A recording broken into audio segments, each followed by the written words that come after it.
We're talking about what it means for SASs, because obviously pensions have been brought into the scope of your personal estate for inheritance tax purposes. That certainly hurts some of my longer term estate planning. I don't know about anybody else listening, but this is from people who aren't selling you a pension solution. It's from people giving you an objective viewpoint and talking about how they use their own, aka myself and Rod Turner. Now, Trumponomics is going to kick us off as we get into the meat this week, as we try and just catch those waves that the Prez seems to leave behind as he moves towards those midterms like a bull in a china shop.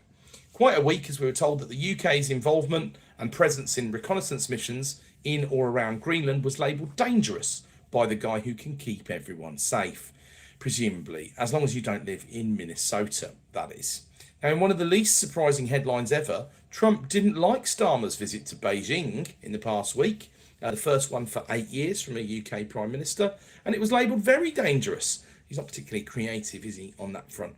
The visit was broadly well received, though, internationally, as it was helping to thaw relations between the two nations and working towards a more sophisticated trade approach. I mean, the Donald can't really be surprised that making it more expensive and more difficult to trade with the US pushes nations to shop elsewhere, can he? I mean, he probably really should have seen that one coming.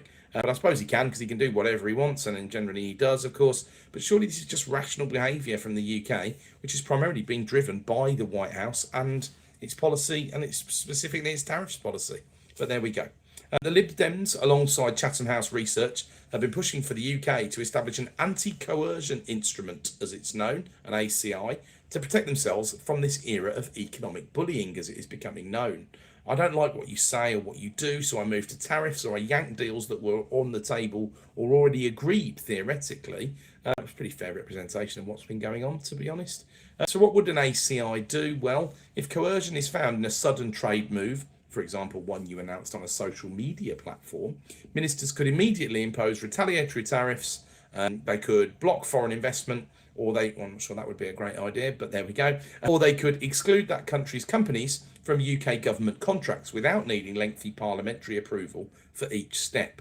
So the idea is to make the UK a bit more of a porcupine and make the bullies look elsewhere.